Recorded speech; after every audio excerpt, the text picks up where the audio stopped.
I used to believe that every problem had a price. Every company could be acquired. Every rival could be defeated. Every risk could be calculated. That was the philosophy that built my empire. My name is Elias Valdés, a 31-year-old CEO from Valparaiso, Chile. Newspapers called me the youngest billionaire in South America. Investors admired my instincts, competitors feared my decisions, and employees respected the impossible standards I set. Yet despite all the success, every evening I returned to an empty penthouse overlooking the Pacific Ocean. Money filled my accounts. Silence filled my heart. The ocean had always fascinated me. As a child, my grandmother used to tell me stories about mysterious kingdoms hidden beneath Antarctic waters. She would smile and whisper, "Some treasures cannot be bought, Elias. They choose who deserves them." I laughed at those stories after becoming an adult.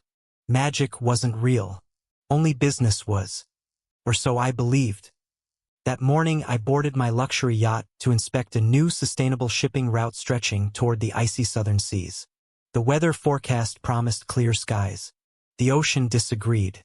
By sunset, dark clouds swallowed the horizon. Rain crashed against the windows. Waves rose like mountains. The captain shouted orders while alarms echoed through every deck. The yacht trembled violently. I grabbed the railing as another gigantic wave slammed into us. The lights went out. Metal screamed. Glass shattered. Someone yelled my name. Then, everything disappeared beneath freezing water. The cold stole my breath instantly. The powerful current dragged me deeper into darkness. I fought desperately. My expensive suit became heavier with every second. No matter how hard I swam, the surface drifted farther away. For the first time in my life, I couldn't control anything. My lungs burned. My vision blurred. I thought, so this is how my story ends. Just before unconsciousness claimed me, a soft blue light appeared beneath the waves. At first I thought it was a hallucination.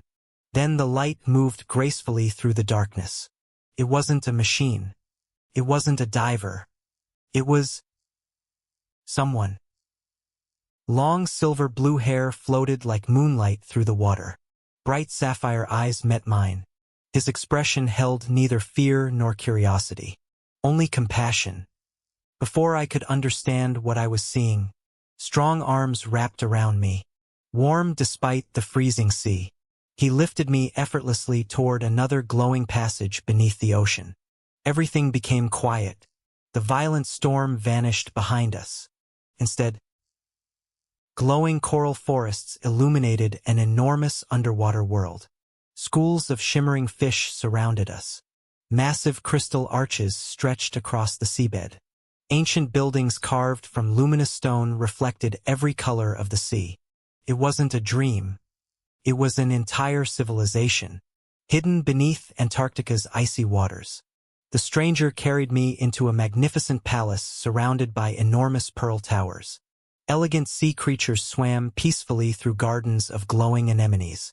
As consciousness slowly returned, I realized I was breathing, underwater. Confused, I touched my throat. A delicate blue shell pendant rested against my chest. The stranger smiled gently. "It lets humans breathe in our kingdom." His voice was calm, almost musical. I stared at him. "You saved me." He nodded. "I did." His smile was warm enough to melt glaciers. "My name is Caelan." He placed one hand over his heart. "I am the crown prince of the Southern Ocean Kingdom." I blinked several times. He laughed softly. A beautiful laugh. Light, honest. "You look disappointed." I look confused. "I suppose that's understandable." Only then did my eyes drift downward. Instead of legs, a magnificent sapphire and silver tail shimmered beneath him. Its scales reflected every color surrounding us. Graceful fins floated behind him like silk. He truly was a merman. For several long seconds, neither of us spoke. Finally I laughed. Not because it was funny, because nothing else made sense anymore. So, I said, mermaids are real. Mermen, he corrected playfully. I couldn't help smiling. Mermen. He smiled back. Somehow, that smile made the palace feel warmer. Over the next several days, Caelan personally cared for me while I recovered. He brought glowing sea fruit unlike anything on Earth. He showed me underwater gardens filled with flowers that bloomed without sunlight. He introduced me to playful dolphins that understood his every word. Whenever I thanked him, he simply smiled. You would have done the same. I almost admitted, no, the old Elias probably wouldn't have. One evening, we watched glowing jellyfish drift through the palace windows. I've always wondered, Caelan said quietly, what is the surface like? I looked toward the faint rays filtering through distant water. It's loud. It's fast. It's beautiful. And lonely. He looked at me with gentle concern. You have many people. I do. But very few know me. His sapphire eyes softened. I would like to. Those simple words touched something inside me that no business success ever had. Days became weeks. Every conversation drew us closer. Every shared laugh erased another wall around my heart. One afternoon, Caelan reached for my hand to help me across smooth coral rocks. Our fingers touched. Neither of us pulled away. Instead, he intertwined his fingers with mine. The warmth of his hand surprised me. His heartbeat matched mine. We stood there silently, surrounded by glowing fish, neither of us needing words. Later that evening, we explored a hidden cave filled with floating pearls that glowed like stars. Caelan stopped walking. Elias. His voice sounded unusually nervous. Yes. I don't understand humans very well. But when I'm with you, my heart swims faster. I laughed softly. I think humans call that falling in love. He looked down shyly before meeting my eyes again. Then perhaps I am. So am I. For a moment, the entire ocean seemed perfectly still. I gently cupped his face. May I? He answered only by moving closer. Our lips met in a soft, tender kiss. Gentle. Careful. Filled with wonder rather than urgency. When we slowly pulled apart, Caelan rested his forehead against mine. I've never kissed anyone before. I smiled. Neither has anyone ever made me forget the world above. He laughed quietly, then kissed me again. Longer this time, as glowing sea lights danced around us. That night, as I lay beneath an ocean unlike any map had ever shown, I realized something terrifying. I no longer missed my office. I no longer thought about meetings, or profits, or stock prices. Instead, all I could think about was the beautiful prince whose smile had rescued more than my life. He had rescued my heart. I never imagined that paradise could feel so much like home. Every morning, I woke to the gentle glow of bioluminescent coral instead of the sound of traffic. Sunlight filtered through the ocean above, painting the palace walls with shimmering patterns. It was peaceful. A kind of peace I'd never found in my penthouse overlooking Chile's coast. And every morning, the first face I hoped to see was Caelan's. He would greet me with that same warm smile. Good morning, Elias. I slept better than I have in years, I would answer. Perhaps the ocean likes you. I laughed. Or perhaps it's because you're here. His cheeks turned a delicate shade of pink. Even after becoming close, compliments still embarrassed him. I found that adorable. Caelan showed me more of his kingdom each day. Ancient crystal libraries filled with glowing seashell records. Gardens where enormous sea lilies bloomed beneath floating rays of light. Children laughing as dolphins played beside them. Unlike the corporate world I'd left behind, nobody competed to be the richest. They competed only to make one another smile. It was a lesson I hadn't realized I needed. One afternoon, Caelan invited me to join the annual Festival of Tides, a celebration held only once every 100 years. The entire underwater kingdom sparkled with glowing ribbons of sea silk. Thousands gathered around a magnificent coral amphitheater. Music echoed through the water like gentle waves. Colorful fish danced between floating lanterns made from luminous pearls. "It's beautiful," I whispered. Caelan smiled proudly. "This is our happiest day." The festival began with graceful performances. Merfolk danced through the water in perfect harmony. Whales sang ancient melodies that vibrated through my chest. Even the smallest sea creatures seemed to celebrate. For the first time in years, I forgot who I had been on the surface. I wasn't a billionaire. I wasn't a CEO. I was simply Elias. As the evening continued, Caelan led me to a secluded coral garden overlooking the kingdom. Tiny glowing jellyfish floated above us like stars. He looked unusually nervous. "There's something I want to show you." He opened his hand. Inside rested a small pendant carved from a glowing blue pearl. "In our kingdom," he said softly, "this is exchanged only with someone who holds your heart." My chest tightened. "Caelan, I made it myself." His voice barely rose above a whisper. "I hoped you would wear it." I accepted it with trembling hands. "I'll treasure it forever." I stepped closer. "So humans have traditions too." "Oh."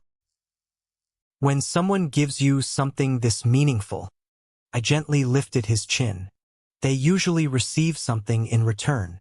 Our lips met once more. This kiss was slower than our first, more certain, more intimate. His fingers rested gently against my cheek while mine brushed through his silver blue hair. When we finally separated, he smiled so brightly that even the glowing coral seemed dim beside him. "I think," he whispered, "I'm beginning to understand human romance." I laughed. "And you're already better at it than I am." Days passed like peaceful dreams. We swam beside giant sea turtles through crystal caves. We raced playful dolphins. We shared stories late into the night. I told him about growing up in Chile, how my father believed success meant sacrificing everything, how I spent years chasing wealth until I forgot how to live. Caelan listened without interrupting. When I finished, he quietly reached for my hand. "You don't have to carry that life alone anymore." His words healed wounds I'd hidden for years. One evening, we climbed a towering coral cliff where the ocean surface shimmered above. We watched the moonlight spill through the water. "I wish I could show you Chile someday," I said. "I wish I could walk beside you." His smile faded. "But I can't." The reality settled between us. His tail. My legs. Our worlds. "So," he asked quietly, "what happens when you're fully healed?" I couldn't answer, because I already knew. Eventually, I would have to return. The following morning, several royal guards arrived unexpectedly. "The Queen requests your presence." Caelan looked surprised. "My mother rarely interrupts." Together, we entered the royal throne chamber. At the center sat Queen Nerina, elegant and commanding, her silver crown shimmering like frozen waves. Her emerald eyes rested on me. "So," she said calmly, "you are the human who has stolen my son's heart." I bowed respectfully. "I'm Elias Valdés, Your Majesty. I know who you are." Her voice remained composed. "I've watched the two of you." She turned toward Caelan. "You've never smiled this much before." Caelan lowered his eyes shyly. The Queen dismissed the guards, leaving only the three of us. Then she looked directly at me. "Our kingdom has remained hidden for thousands of years." I nodded. "I understand. If humanity discovers us," her expression darkened, "they will come with greed." I thought of corporations, governments, military forces. treasure hunters. She was right. Many would try to exploit this peaceful kingdom. I would never allow that. She studied me carefully. I believe you. Then her tone softened. But love between two worlds has never been easy. She explained an ancient truth. Long ago, humans and merfolk lived together. But betrayal, war, and greed forced the ocean kingdom into hiding. Since then, no human had ever been allowed to remain permanently. Not even if love was involved. Caelan reached for my hand beneath the throne chamber. I held his tightly. Neither of us wanted to let go. That evening, we returned silently to the coral gardens. Neither of us spoke for a long time. Finally, Caelan leaned against my shoulder. If the day comes, he whispered, that you must return. Will you forget me? I turned toward him. Without hesitation, I cupped his face. I crossed an ocean without knowing you existed. I smiled gently. And somehow, I found the only place that has ever truly felt like home. Tears shimmered in his sapphire eyes. I kissed him softly. Then again. Longer. More deeply this time, as though we were trying to pause time itself. When we finally separated, our foreheads rested together. I love you, Caelan. His voice trembled with happiness. I love you too, Elias. But as we embraced beneath the glowing coral, neither of us noticed the shadow watching from the darkness beyond the gardens. A pair of cold golden eyes, filled with jealousy and ambition. Someone who believed the human CEO did not belong in the ocean kingdom, and who was willing to destroy everything to separate us. Love changes the way you see the world. Before I met Caelan, every sunrise meant another business meeting. Now, every sunrise filtering through the ocean meant another day beside the man I loved. I had forgotten what it felt like to wake up smiling. And somehow, Caelan was always the reason. The days that followed became our happiest. We explored coral valleys untouched for centuries. We rode alongside gentle whales through shimmering blue currents. We laughed whenever playful seals stole fruit from our picnic baskets. Sometimes we spoke for hours. Sometimes we said nothing at all. Silence felt comfortable when we were together. One afternoon, Caelan brought me to a hidden cave beneath an enormous iceberg near Antarctica. Inside, thousands of glowing crystals reflected across the water like stars. My father brought me here when I was little, he said. He told me this place only reveals itself to people whose hearts are honest. I smiled. Then I'm honored it accepted me. He stepped closer. It wasn't the cave that accepted you. It was me. Before I could answer, he wrapped his arms around me. I held him tightly. Our lips met in a slow, affectionate kiss, lingering beneath the shimmering crystal light. When we pulled apart, he rested his forehead against mine. I wish this moment could last forever. So do I. That evening, the peace of the kingdom was interrupted. Royal guards rushed into the palace. Your Highness, the northern defense barrier has been damaged. The joyful atmosphere vanished instantly. Queen Nerina gathered the royal council. I followed quietly beside Caelan. A magical map of the ocean appeared in the center of the chamber. One section pulsed with alarming red light. The protective current has been broken, one elder explained. If it collapses completely, our kingdom will become visible from the surface. The room fell silent. The commander spoke again. There are signs of sabotage. Sabotage. Someone had attacked the barrier from within. Queen Nerina's expression darkened. A traitor. Caelan looked shocked. Who would do such a thing? No one answered. Over the next several days, tension spread across the kingdom. Guards patrolled every district. Ancient gates were sealed. Even the cheerful marketplaces became unusually quiet. Despite the uncertainty, Caelan never left my side. We'll get through this, he said. His optimism reminded me that courage isn't the absence of fear. It's choosing hope despite it. One evening, While walking through the coral gardens, we heard footsteps behind us. A tall merman emerged from the shadows. His tail shimmered with dark emerald scales. His golden eyes never left me. "So," he said coldly, "you're the human." Caelan's expression hardened. "Lord Thorn." I immediately sensed the tension between them. Lord Thorn was one of the kingdom's most respected military commanders. Powerful, honored, and clearly unhappy to see me. He circled around me slowly. "Our prince risks everything for someone who won't even live as long as we do." Caelan stepped forward. "Elias is under royal protection." "Protection?" Thorn scoffed. "He's an outsider." He looked directly into my eyes. "Humans always destroy what they discover." His words stung because part of me knew history supported his fears. "I understand your concern," I answered calmly, "but I would never harm this kingdom." Thorn smiled without warmth. "That's what humans always say." Before leaving, he turned toward Caelan. "Remember your duty." Then he disappeared into the darkness. Later that night, I couldn't sleep. I wandered through the palace corridors until I reached the balcony overlooking the glowing ocean. Caelan quietly joined me. "You've been thinking about what he said." I nodded. "What if he's right?" Caelan gently took my hand. "He's wrong."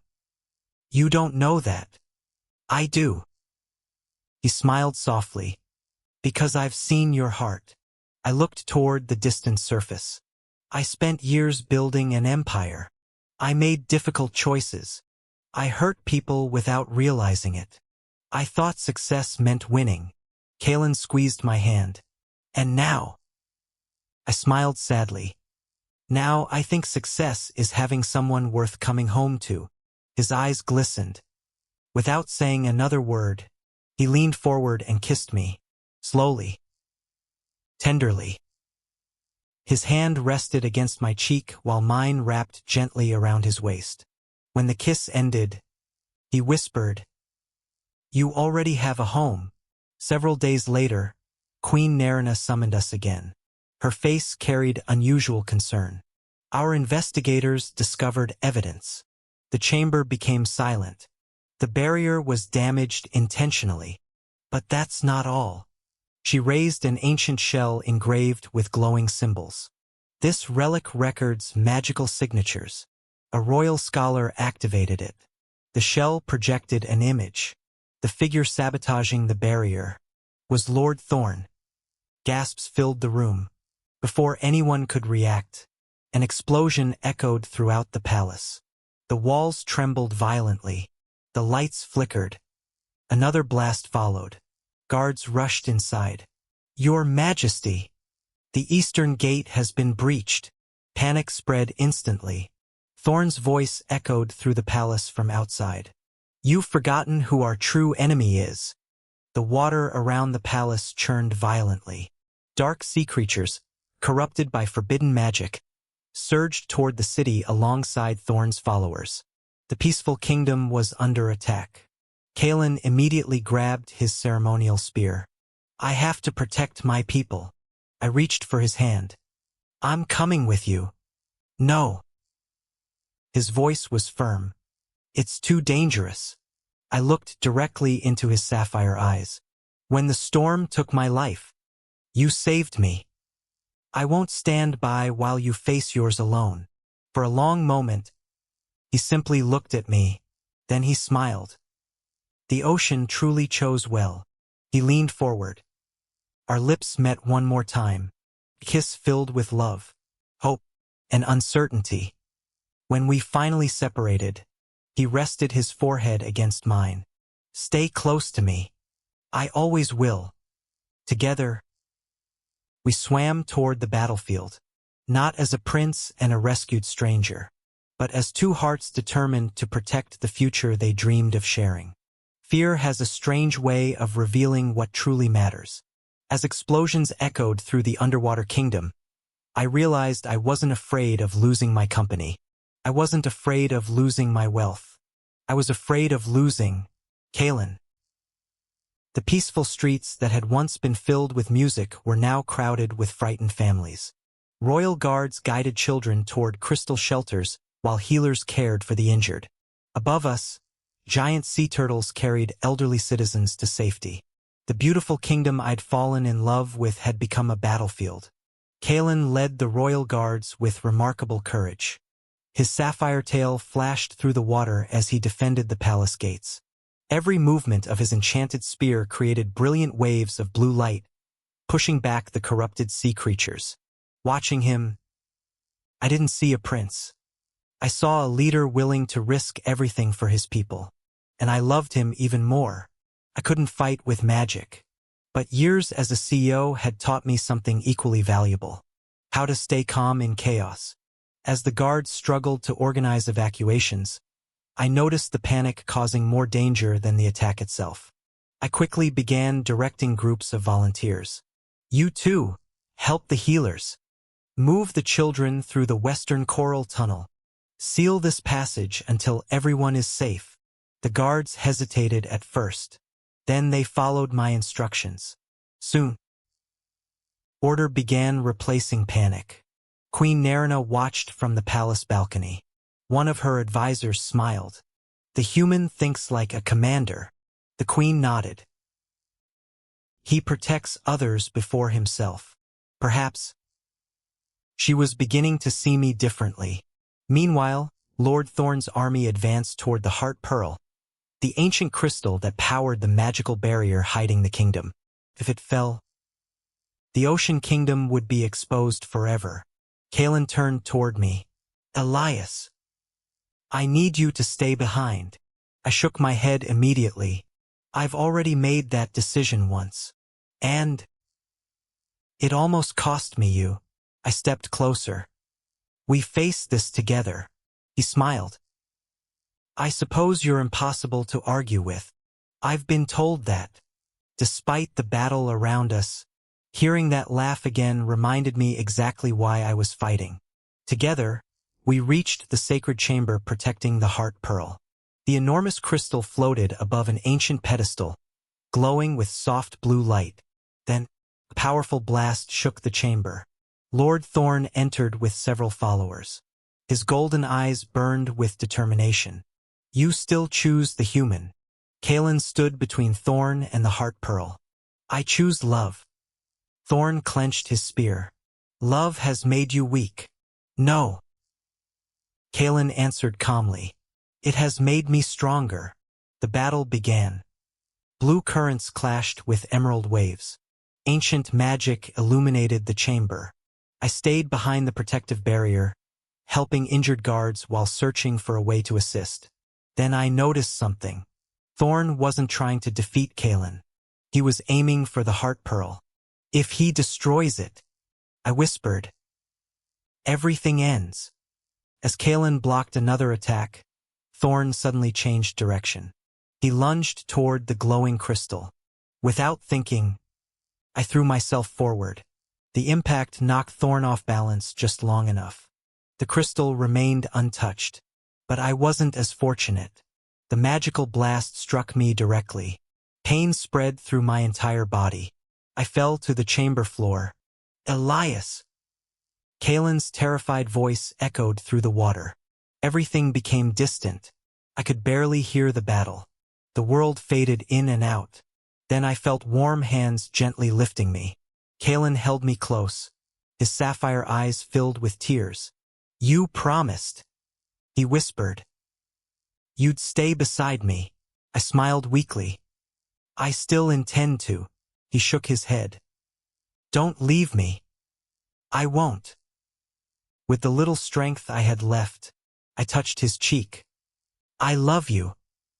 His tears drifted into the water like tiny pearls. I love you too. He leaned down. Our lips met in a tender, heartfelt kiss. It wasn't a kiss of passion. It was a promise.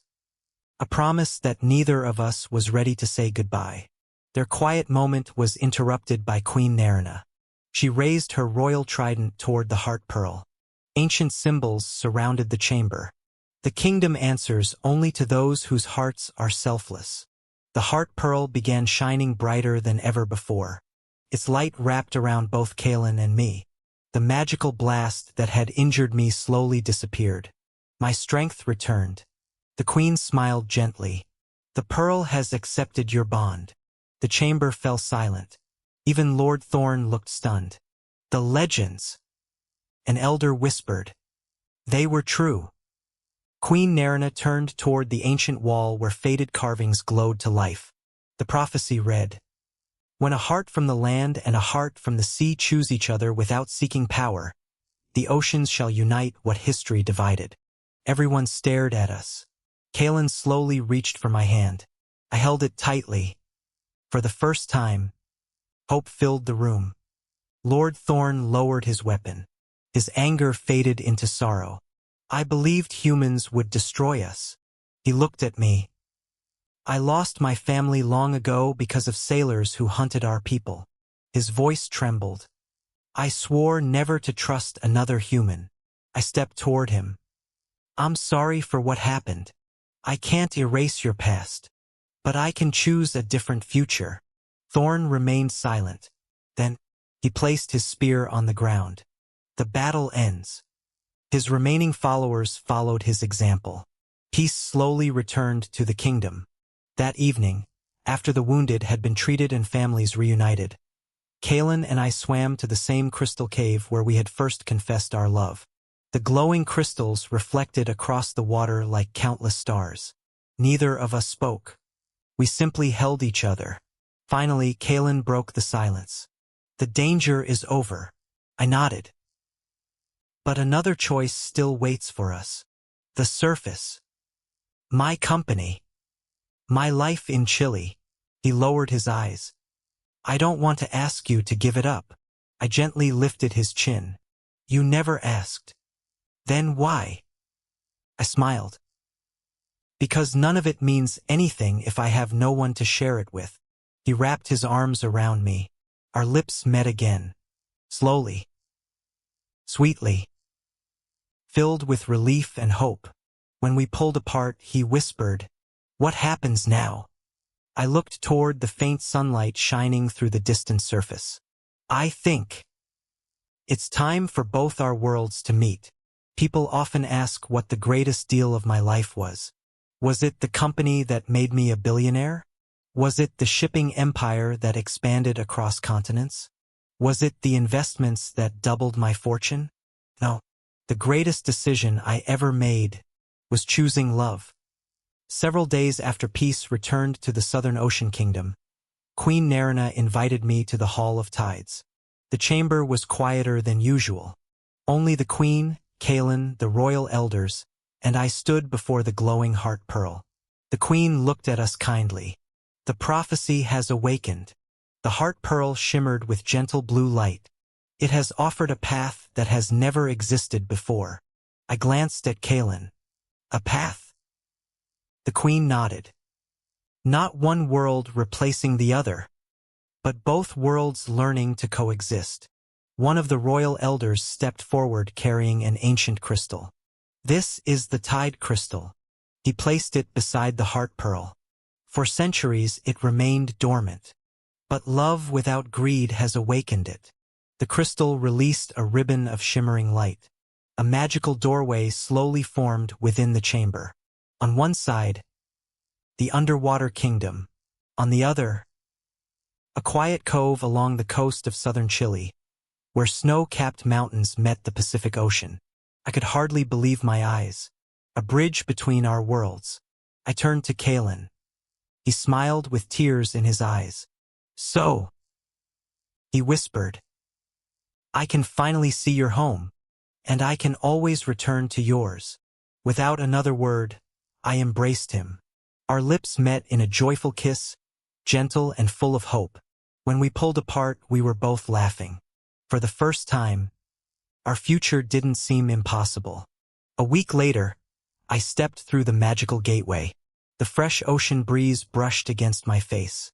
The scent of salt water, the cry of seabirds, the warmth of sunlight. I was home. But somehow, everything felt different, because I wasn't alone. Caelan emerged from the shimmering portal beside me. His tail glowed as it touched the enchanted shoreline. The tide crystal surrounded him with soft blue light. Slowly, his shimmering tail transformed into strong human legs, allowing him to walk on land while remaining connected to the sea's magic. He took one careful step, then another. He looked at me with childlike wonder. "So," he laughed.